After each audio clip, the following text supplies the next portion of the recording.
Yo, so guys, VENM here back from the video, and today we're going to be hopping into another coverage defense in Madden 22. Today what we're going to go ahead and be doing is nickel 335 odd. This is in the Baltimore Ravens playbook, if I'm not mistaken. And we're going to be running the linebacker cross 3 show 2 that you see on the right-hand side right there. And yeah, again, Ravens playbook, so that you guys don't spam the comments. But of course, in the 335 odd, you're going to have your 2 safeties at these 2 positions. You see we got 2 safeties. Not the best since we're using Jacksonville, but safeties are better than nothing at all.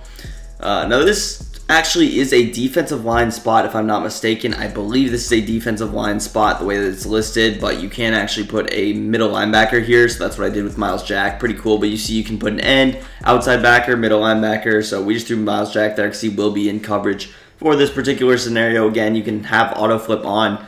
We'll go over some of the other zone drop stuff. Generally, also base the line, so you can turn that on. We'll talk about zone drops a little bit later, but for now, let's keep it on default. And yeah, let's get straight into it. Going up against, let's just go against this deuce close. Now, again, we're base aligned already. We have our auto flip on, and then all I really like to do, I'll press. You don't have to press. Personally, I do like to press, and then we're actually going to shade up the top immediately to get rid of those seam flats and turn them into curl flats. And then you take a look at the rest of your coverage. What do you have? You have automatic contains. You have a 5-man blitz. You have 2 linebackers blitzing. Of course, your defensive lineman. And what I meant by the defensive line spot is now you see Myles Jack is considered a defensive end in this scenario. So he gets all those defensive end coverage type stuff, I believe. And yeah, you see. So, but he is in coverage, and that's going to be our most athletic linebacker. So we do want him to be that, to qualify for that. Now, here comes an interesting scenario. It's who do you user? Now, you can user a couple of different players. Generally, I will try not to user the 3 receiver hook. I like having the 3 receiver hooks in that middle of the field, especially from the safety position, because it comes down, it can lurk on things like in routes, deeper posts, and really can make some plays. Generally, what I'll do with my user is kind of like just stand here, move over either to the left or the right, just kind of disguise it as a blitz, and then the ball snaps, and we'll kind of hover over here. Now, you're not necessarily going to get pressure every single time with the blitz. I will show you guys a couple of different ways to run the blitz. It's not the best blitz in the game. I know there's other ways to get it free. I'm not going to show everything in this video, but there are definitely some things you can do to get it a little bit better, and that would include sending more people, at least sending another guy. So, but we'll just show that coverage again, literally just basic. All you have to do is press. If you don't have your auto alignment set, you want a baseline press. But again, you stand here. If you don't want to be in the contain, you can just put your user on a QB spy or whatever. And then you just go ahead and snap the ball. You can kind of hover over here, and you see your coverage is pretty good. Everything is almost locked down. If we didn't have like a 60 overall corner there, that should be an interception on that corner route. And I mean, overall, our coverage is pretty good. There's not much open in those scenarios. Now, let's talk about the blitz a little bit. The blitz is interesting. Generally, what I'm going to do for the blitz is immediately blitz an extra guy. We're going to blitz Myles Jack. I'm going to re-contain. And then with my user, you can do a couple of different things. You can like stand over here in this spot. You can go ahead and stand on the left, as I previously mentioned. So you can really do either of those things. We're just going to kind of stand over here, try and occupy. Again, it's not my favorite blitz. I know there's better ways to get it free. So you can try those, but you see if you were to run the blitz that I tried, and it doesn't work, you see how much time Jimmy G had there to throw the ball. Really could have sat back and found a lot of people open. So it is high risk, high reward. I'm mainly going to show this as a coverage, so we're going to continue on to that theme. Now, we do want to address the linebackers. Of course, if we're not sending the blitz, there's no reason to blitz these guys because these are safeties. Any kind of a safety in a one-on-one versus an offensive lineman, especially a center, he's never getting past him. So if your looping blitz doesn't get free, it's literally useless to have those guys rushing. So if you notice that that guy has like a post up or he has a way to block your blitz, don't even bother doing it if you're running this 3-3-5 odd. Now, with your safeties in this inside part, you can do a couple of different things. Immediately, if I wanted to, I could double Mabel either side of the field with ease. Now, of course, we want to user one of these, and we don't want to, if we wanted to double Mabel, we could. We don't really want to user the safety unless we have to, because that 3 receiver hook is a luxury, and we want to keep that at all costs, really, if we can. So you can hard flat whatever side, the short side, if you want, and then you can also man up some people. So we can go ahead, man up a Deebo Samuel over here. We can man up a Brandon Ayuk. So we could do that. we could man up one player, hard flat the other, and then if I wanted to, I could truly user this guy. Another thing we're gonna try and do is at least keep 3 people rushing on every given down. I don't like going to a 2-man rush. If I have to, I will, but I generally will prefer to rush 3. As I think I accidentally put mouse jack in, but here's your coverage. Basically, we're running the same thing. We just manned up one of these guys, and I'll show some more stuff with the zone drops that we can do. But here you see, we rush 3, we end up getting pretty good pressure, and we just take away the corner out because he's manned up now. So I am a fan of that personally. Now, another thing that you could actually do if you really wanted is we can go ahead and have some freedom with A. I'm actually going to reset the player, remove hashes rather, to show a different scenario of the coverage. But let's say we wanted to play a curl flat assignment on this weak side. What could I do? I could man up A on B, and then I'm probably manning X on X, and then we're actually just going to play the curl flat with our user. So here would be your coverage.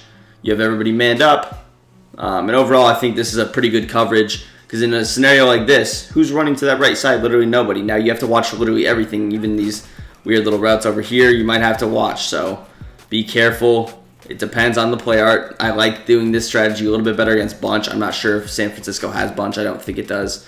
There you see we don't get good pressure. I think that's because I forgot to cancel the contains out, which does have something to do with it.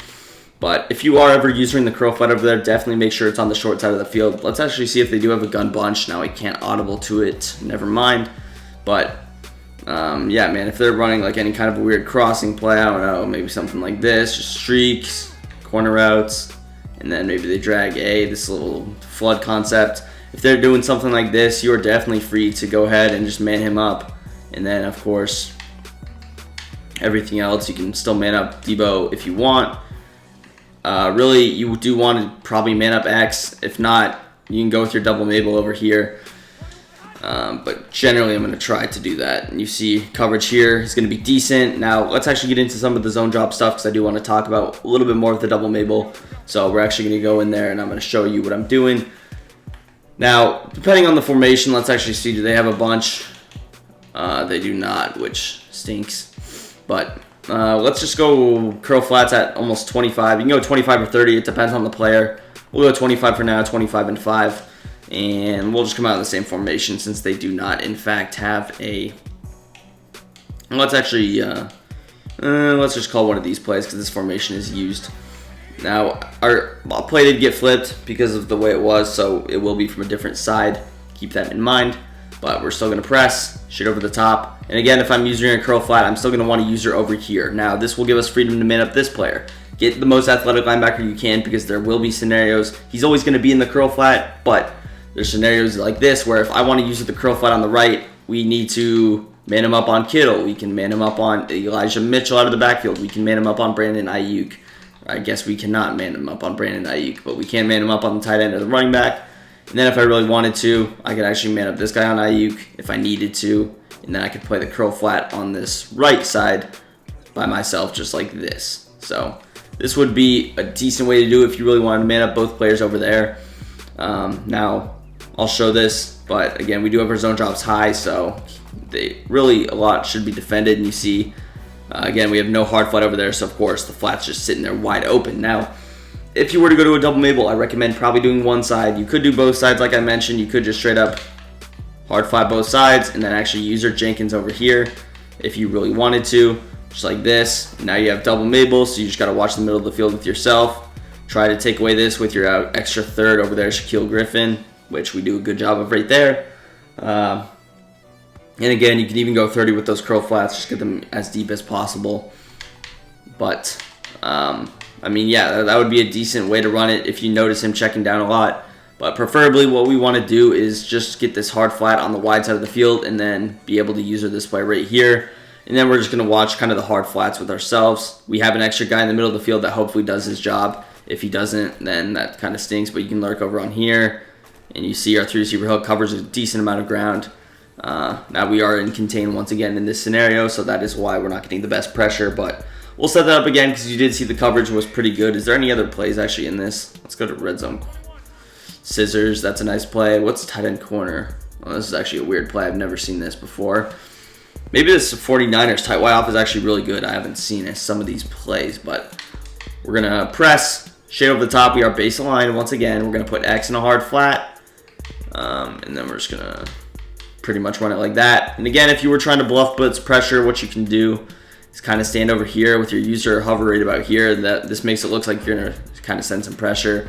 But here you would see the coverage really, really good. Nothing much open. Again, that quick out is open initially, so if that's an issue, try to get over there and then come back.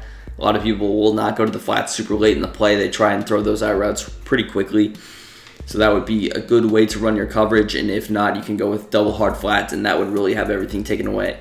So let's go to the red zone scissors play just to show some more stuff. Again, press, shade over the top, and then we're just hard flatting X. Really, that's the only adjustment. It's really not too much out of these plays. So set up like a red zone scissors, lurk down on X, kind of lurk over here in this hard flat area. You see our 3 receiver hook once again, just covering so much ground for us.